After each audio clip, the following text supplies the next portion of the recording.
विघटित प्रतिनिधि सभाका सदस्यहरू त्यसै गरी केन्द्रीय सदस्यहरूले हामी यहाँ छौँ भनेर छातीमा आज फेरि ब्यानर टाँसेर आउनुभएको छ। यसको उद्देश्य के हो? किन हामी यहाँ छौँ भन्नु पर्यो?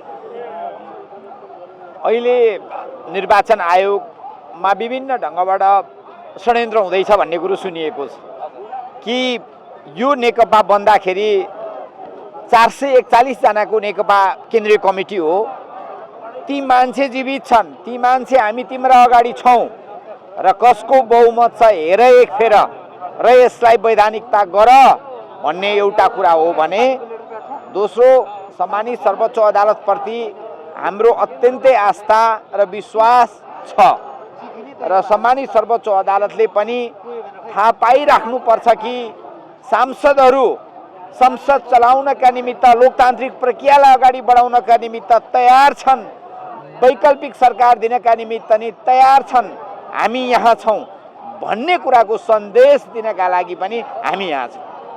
हामी तपाईँसँग छौँ भनेर तपाईँले हिजो केपी शर्मा ओलीलाई पार्टी अध्यक्ष र प्रधानमन्त्री दुइटै बनाउनु भयो र तपाईँ अघि हिँड्नुहोस्, हामी तपाईँसँगसँगै छौँ, तपाईँ कहाँ छौँ भनेर अघि बढ्नुभयो। त्यही मान्छे आज यो 2.5-3 वर्षको अवधिमा फेरि हामी यहाँ छौँ भनेर उहाँभन्दा बाहिर आएर भनिरहनु पर्दाखेरिको महसुस चाहिँ कस्तो हुन्छ? हामी संसद यतिखेर नचलेको अवस्थामा एउटा मात्रै पनि केपी शर्मा ओलीले ल्याएको प्रस्ताव वा बजेट यो संसदले इन्कार गरेको छैन। नियम निलम्बन गरेर भए पनि कानुन पास गर्ने काम यो संसदले गरेको छ। तर अहिले संसद नचलेको अवस्थामा, संसद जिउँदो भएर अब 8-10 दिनमा चल्नुपर्ने अवस्थामा तिमी मर्यौ भनेपछि त हामीले उहाँप्रतिको जो अगाध विश्वास सम्मान गरेका थियौँ, तर हामीलाई जिउँदै मरेको भनेपछि हामी जिउँदो छौँ है, हामी यहाँ छौँ भन्न परेको अवस्था हो।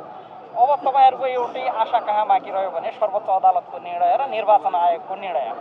यी दुईटै निकायले तपाईँहरूले भने जस्तै तपाईँहरूलाई वैधानिकता देलान्, तपाईँहरूले भने जस्तै प्रतिनिधि सभा पुनर्स्थापन गर्न सक्ला? होइन, अब संविधान लेख्ने मान्छे मध्येको एउटा म पनि हो। धेरै दिनसम्म छलफल गरेर विगतको हाम्रो संसदीय प्रणालीभित्र देखिएका विकृतिहरूलाई हटाउने उद्देश्यका साथ प्रधानमन्त्रीलाई संसद विघटन गर्ने अधिकार राख्न हुँदैन भनेर लेखिएको छैन। त्यस्तो प्रष्ट व्यवस्थालाई अन्यथा हुने गरी सम्मानित सर्वोच्च अदालत न्यायको मूर्तिहरूले फैसला गर्नुहुन्छ भन्ने मलाई लाग्दैन। त्यसै गरी निर्वाचन आयोगको त कुरै छैन, 441 जना जता बहुमत छ हेर्ने हो, 441 जनाको टाउको गर्ने हो। ठिक छ, हाम्रो पक्षमा 441 को बहुमत पुग्दैन भने अब यो अन्यथा निर्णय हुनु पर्यो। होइन, 441 को बहुमत 315 जना हामी त्यहाँ गएर उभिसकेपछि त निर्वाचन आयोगले अन्यथा निर्णय त गर्नै मिल्दैन। हामी यहाँ छौँ भनेर तपाईँले जुन ब्यानर छातीमा टाँस्नु भएको छ, माइती घरमा यसरी बस्नु भएको छ, कसलाई भनिरहनु भएको छ हामी यहाँ छौँ? हामीले सबैलाई भनिरहेछौँ, सबै आम नेपाली जनताहरू, विशेष गरेर हामी चाहिँ सांसदहरू यो अवैधानिक ढङ्गले, निरङ्कुश तरिकाले र अलोकतान्त्रिक तरिकाले चाहिँ असंवैधानिक तरिकाले जुन हिसाबले चाहिँ संसद विघटन गरिएको छ, यो संसद विघटन केवल संसद विघटन मात्रै होइन, यसले चाहिँ एउटा प्रतिगामी बाटो चाहिँ रोजेको छ र त्यतातिर चाहिँ प्रधानमन्त्री जान खोजिराख्नु भएको छ र यो कुरा सच्चाइयोस्। यो कुरा सच्चाएर नेपाली जनताले 2/3 बहुमतको भोट दिएर जुन प्रकृतिले 5 वर्षको लागि चाहिँ संसद सरकार र सदनमा चाहिँ पठाएको छ, यो बहुमत जनताको चाहिँ मतको चाहिँ अवहेलना गरिएको छ र यसको मानमर्दन गरिएको छ।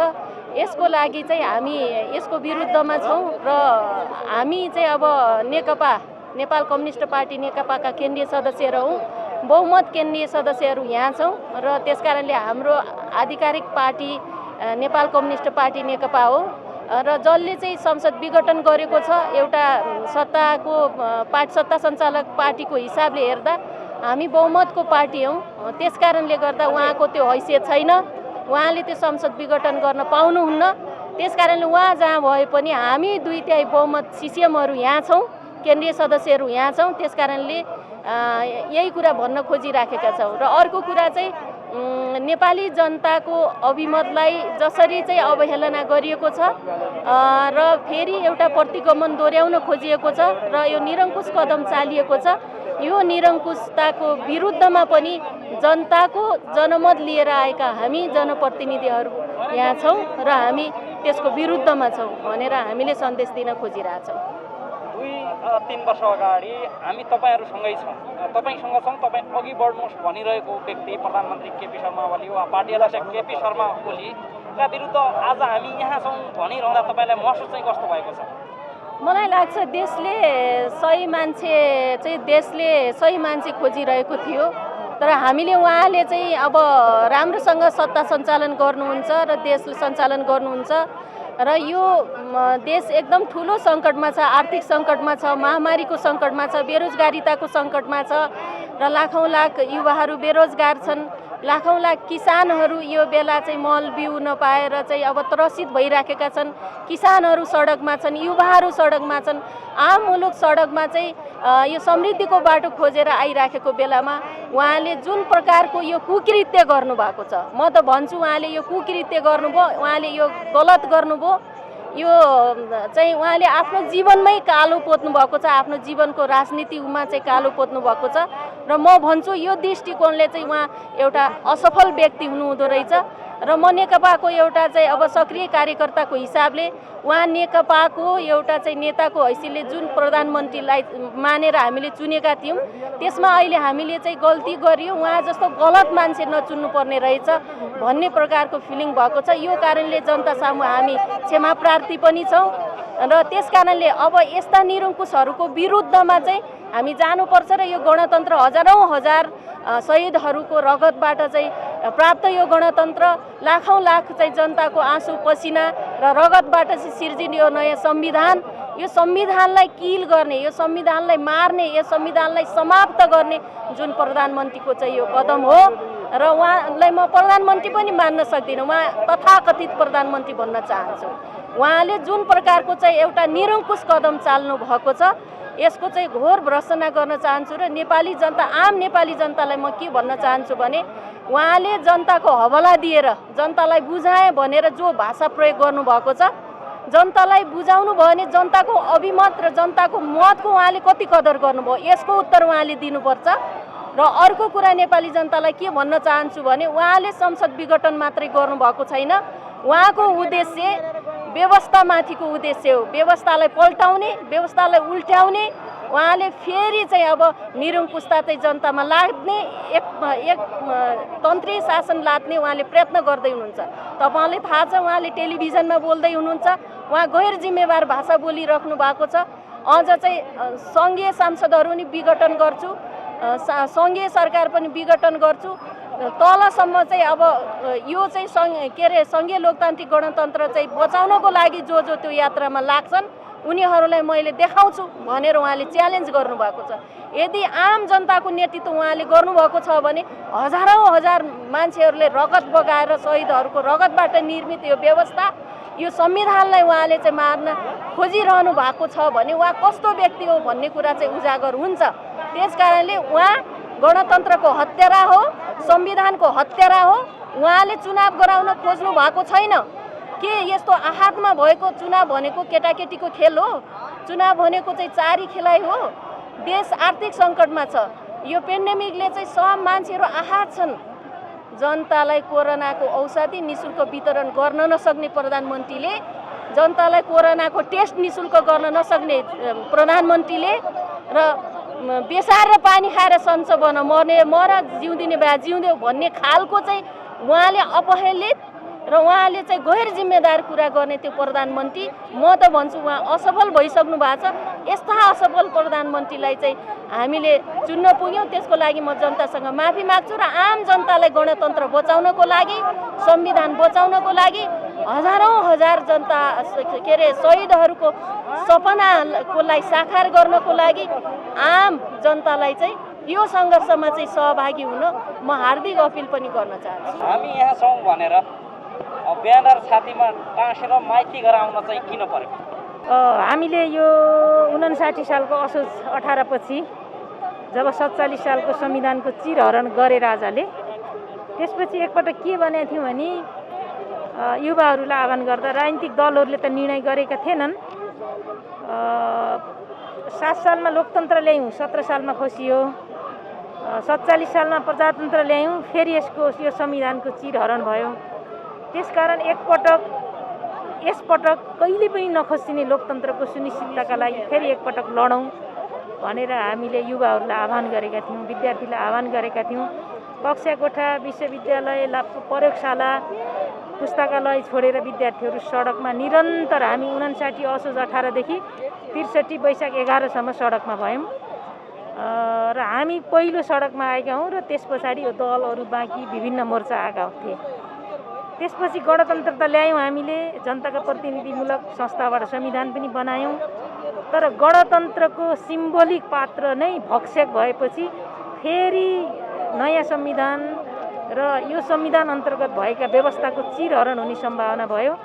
5 वर्षको लागि म्यान्डेट प्राप्त गरेको जनताको जनमतको तपाईँको बर्खिलापमा संसद विघटन गर्ने काम एकजना प्रधानमन्त्रीको रूपमा रहेका केपी शर्मा ओली, जो आफूलाई लोकतन्त्रको दुहाई दिनुहुन्छ र उहाँ चाहिँ दम्बले भरिएको असहिष्णु पात्र हो, उहाँले चाहिँ संसदको विघटन गरिदिनु भयो।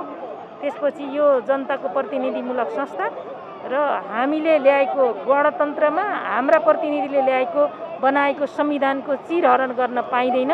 त्यसकारण हामी जीवित छौँ, हामी यहाँ छौँ भन्ने खबरदारी गर्न एकपटक यो बेलामा नसोचेको बेलामा हामी फेरि सडकमा आइपुग्यौँ। फेरि एकपटक रामकुमारीहरूले टाउको फुटाउनु पर्ने वा गुलेलीले हान्नु पर्ने बेला आएको हो कि यो नेकपाको शक्ति र सत्ता सङ्घर्ष मात्रै हो? व्यवस्थामै खलल भयो। संविधान अहिले त असंवैधानिक कदम मात्रै हो, अझै न्यायालय बाँकी नै छ। राज्यको अर्को महत्त्वपूर्ण अङ्ग सच्याउने ठाउँ छ। त्यसकारण त्यसलाई हामीले यहाँ छौँ भनेर जीवित भएको सन्देश दिएका छौँ। जब हाम्रा उपलब्धिहरू गुम्नेछन्, संविधानको चिरहरण मात्रै होइन बलात् त्यसमाथि त्यसलाई आक्रमण गरिनेछ, प्रणाली नै ध्वस्त हुनेछ, त्यति बेला त्यो व्यवस्थाको रक्षार्थ त लड्नुको विकल्पै रहेन हाम्रो अगाडि। हामी तपाईँसँग छौँ भनेर 2-3 वर्ष अघि तपाईँले प्रधानमन्त्री वा तपाईँका अध्यक्ष केपी शर्मा ओलीलाई भन्नुभयो र उहाँलाई साथ दिनुभयो।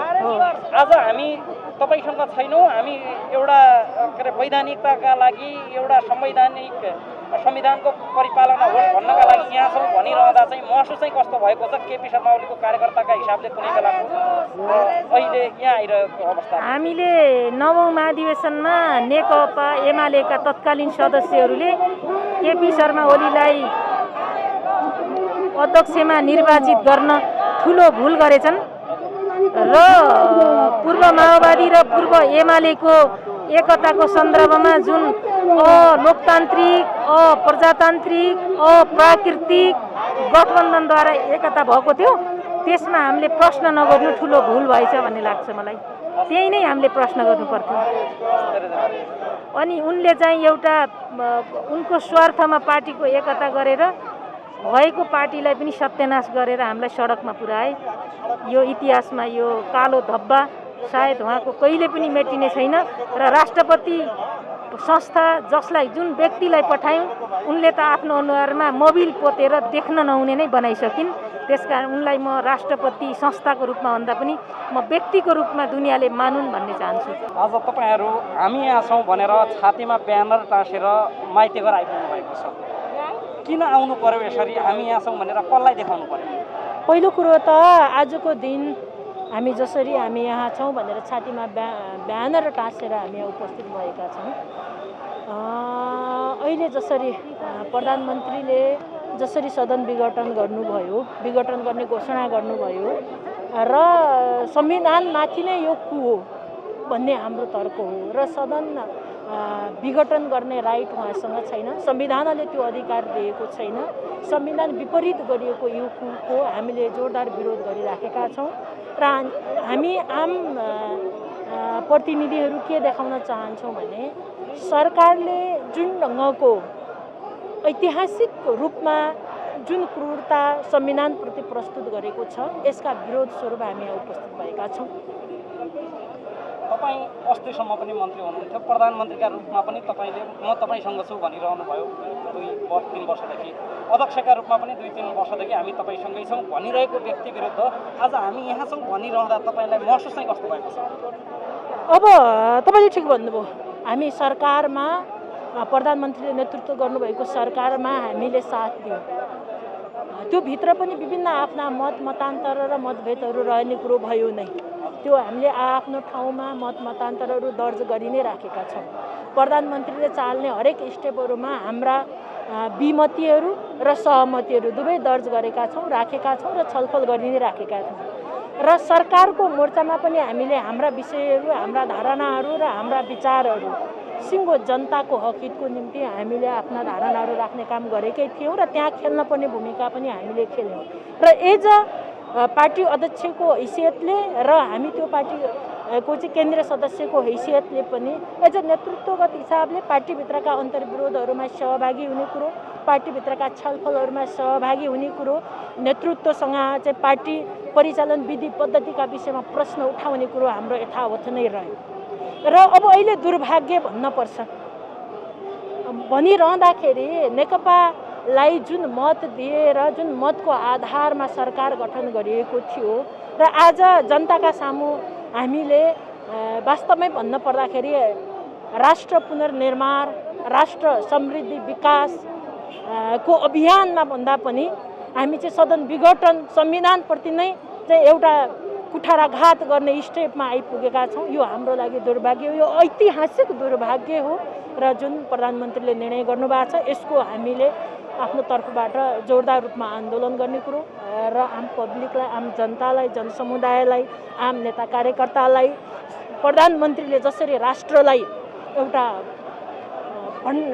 बङ्खारामा हाल्ने प्रयास गरिराख्नु भएको छ यसको हामी आफ्नो ठाउँबाट विरोध गर्छौँ र राष्ट्रलाई हामी यो अन्योलता र भुमरीबाट एउटा सङ्कटबाट हामी निकास दिन चाहन्छौँ। तपाईँ प्रदेश सरकारको आन्तरिक मामिला मन्त्री हुनुहुन्छ, प्रदेश सरकार चलिरहेको छ, सुदूर पश्चिम प्रदेशमा हुनुहुन्थ्यो, तर 81 माइती घर मण्डलामा हामी यहाँ छौँ भनेर आउनु पर्यो आज।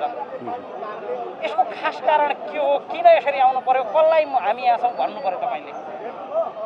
आज हामी माइतीघर मण्डलामा नेपाल कम्युनिस्ट पार्टी नेकपाको केन्द्रीय कमिटीको सदस्यको हैसियतले प्रधानमन्त्री केपी शर्मा ओलीले नेपाली जनताको जनादेश, नेपाल राष्ट्रको चाहना र आवश्यकता र चाहिँ शहीदहरूको बलिदानका विरुद्धमा संविधानमाथि कु गर्ने, प्रहार गर्ने र चाहिँ नेपाललाई अन्धकार एउटा सुरुङतिर, अन्धकार भविष्यतिर धकेल्ने जुन चाहिँ हरकत, जुन कदम उहाँले चाल्नु भएको छ त्यो बिल्कुल असंवैधानिक छ, जनविरोधी छ, राष्ट्रविरोधी छ र त्यसले आजसम्मका उपलब्धिहरूलाई 2007 सालदेखि राणा शासनको विरुद्धमा, पञ्चायतको विरुद्धमा, विभिन्न खालका प्रतिगमन र चाहिँ प्रतिक्रान्तिका विरुद्धमा नेपाली जनताले गरेको बलिदान र सङ्घर्ष छ।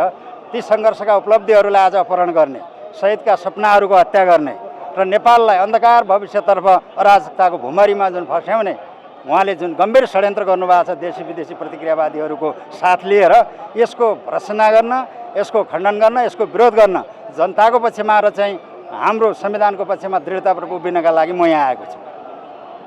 प्रधानमन्त्री अध्यक्ष हुनुहुन्थ्यो तपाईँको 2-3 वर्ष अघिदेखि। तपाईँले हामी प्रदेशबाट गर्छौँ देशको समृद्धिका लागि जुन सपना बाँडेका छौँ त्यो र तपाईँ केन्द्रबाट गर्नुहोस्, नेपाली जनतालाई स्थिर सरकार र समृद्धि दिन्छौँ भन्ने तपाईँहरूको जुन घोषणापत्रमा पनि थियो, प्रतिबद्धता थियो, त्यो प्रतिबद्धता विरुद्ध आज अर्थात् त्यसरी भरोसा गरेको आफ्नो नेता, आफ्नो अध्यक्ष, आफ्नो प्रधानमन्त्री विरुद्ध यसरी सडकमा आएर हामी यहाँ छौँ भनिरहँदा महसुस चाहिँ कस्तो भएको छ तपाईँलाई?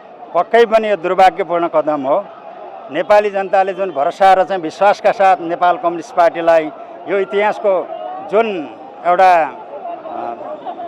गम्भीर र चाहिँ चुनौतीपूर्ण सङ्कट नेपालमा थियो, अस्थिरताको भुमरीमा नेपाल थियो, त्यसलाई सिर्नका निम्ति र स्थिर दिशातर्फ, नेपालको राजनीतिलाई स्थायित्वतर्फ, नेपालको शान्ति प्रक्रियालाई तार्किक निष्कर्षतिर बढाउने जुन जनादेश जनताले प्रदान गरेका थिए नेपाल कम्युनिस्ट पार्टीलाई र खास गरेर केपी शर्मा ओली, पुष्पकमल दाहाल, माधव कुमार नेपाल, झलनाथ खनाल लगायतका वरिष्ठ नेताहरूले नेतृत्व गरेको यो पार्टीलाई भरोसा गरेर देशैभरिबाट 2/3 नजिकको चाहिँ हामीलाई जनादेश प्राप्त भएको थियो। त्यो जनादेशमाथि नै कुठाराघात गर्ने, हैन, गम्भीर ढङ्गले चाहिँ नेपालका विरुद्धमा षड्यन्त्र गर्ने, विदेशी चाहिँ जासुसी संस्थाका प्रमुखहरूसँग बसेर हैन नेपालको स्वाधीनता, नेपालको स्वतन्त्रता, नेपालको अखण्डतालाई नै प्रहार गर्ने गरी जुन प्रधानमन्त्री केपी शर्मा ओलीले कदम चाल्नु भएको छ यो नितान्त निन्दनीय छ, भर्त्सना योग्य छ र आज हामी दुःखका साथ भन्नुपर्छ, नेपाली जनताले भरोसाका साथ जुन 2/3 दिएका थिए, नेपालको समृद्धिका निम्ति दिएका थिए, दिगो शान्तिका निम्ति दिएका थिए, परिवर्तनलाई संस्थागत गर्न सुदृढ गर्न दिएका थिए, आज त्यही मूल मर्मबाट मूल मान्यताबाट विचलित भएर आज षड्यन्त्रकारीहरूको षड्यन्त्रमा फस्नु भएको छ। हामी फेरि पनि यो कम्युनिस्ट पार्टीलाई जीवित राख्नका लागि, लोकतन्त्रलाई सुदृढ गर्नका लागि र संविधानलाई पुनः चाहिँ यसलाई चाहिँ क्रियाशील गर्नका निम्ति दृढताका साथ जुन्नुपर्छ भन्ने मान्यताका साथ यहाँ उपस्थित भएका छौँ। प्रतिनिधि सभा त विघटन भइसक्यो, अब प्रदेश सभाको पालो भन्ने तरिकाले उहाँले केही अभिव्यक्ति दिनुभएको छ। तपाईँ प्रदेश सभामै हुनुहुन्छ र प्रदेशको मन्त्री पनि हुनुहुन्छ, यसलाई तपाईँले कसरी लिइराख्नु भएको छ? अब यो बिल्कुल संविधान विरुद्धमा छ र उहाँले आफ्नो सरकार विघटन गर्नुभएको हो, प्रतिनिधि सभा विघटन भएको छैन। संविधान अनुसार नेपाली जनताको भावना र चाहना अनुसार जनक्रान्तिको चाहिँ उपलब्धिका अर्थमा प्रतिनिधि सभा विघटन भएको छैन। उहाँले आफ्नो सरकार विघटन गर्ने दिशामा जानुभएको छ र संविधान त प्रदेश सभालाई, प्रदेश सरकारलाई नेपालको कुनै प्रधानमन्त्रीले वा कुनै राष्ट्रपतिले विघटन गर्न पाउँदैनन् होइन। यो नितान्त चाहिँ असंवैधानिक हुन्छ। कसैले दुष्प्रयास गर्छ भने हाम्रो न्यायालयले त्यसलाई व्याख्या गर्ने होइन, ठिक ट्र्याकमा देशलाई अगाडि बढाउने हाम्रो सर्वोच्च अदालतले, संवैधानिक परिषदले निर्णय गर्ला र नेपाली जनताले पनि यो कुरालाई व्यग्रताका साथ प्रतीक्षा गरिरहेका छन्। निर्वाचन आयोगले के निर्णय गर्छ, सर्वोच्च अदालतको के फैसला आउँछ, यो सबै कुरा नेपाली देशभक्तहरूले, लोकतन्त्रवादीहरूले, नेपालका परिवर्तनका पक्षधर जनताहरूले व्यग्रताका साथ बहुतै चासो दिएर हेरिरहेका छन् र प्रतिनिधि सभा विघटन भएको हामी मान्दैनौँ। प्रदेश सभा विघटन गर्न सक्ने त्यो सामर्थ्य र संवैधानिक हैसियत नेपालको कुनै नेतासँग छैन। त्यसैले बिल्कुल असंवैधानिक हुन्छ। नेपाल विघटन हुनु हुँदैन। हामीलाई चिन्ता नेपालको हो। प्रतिनिधि सभा, प्रदेश सभा, जननिर्वाचित संस्थाहरूलाई यसरी हठात चाहिँ विघटन गरेर नेपाललाई अन्धकार भविष्यतर्फ दोहोऱ्याउने काम एकदमै चाहिँ कुनै पनि शब्दले यसको चाहिँ भण्डाफोर गरे पनि यो पुग्दैन। यो संसारको 8औं आश्चर्य भएको छ। आफै पार्टी अध्यक्ष हुने, पार्टी विभाजन गर्ने, आफै संसदबाट निर्वाचित प्रधानमन्त्री हुने, आफै संसदको हत्या गर्ने, यो संसारको 8औं आश्चर्य भएको छ। नेपाली देशभक्तहरूले, नेपालका लोकतन्त्रवादीहरूले यो कुरालाई, यो कदमलाई, यो प्रतिगमनकारी कदमलाई, यो प्रतिक्रान्तिलाई स्वीकार्ने कुनै प्रश्न उठ्दैन।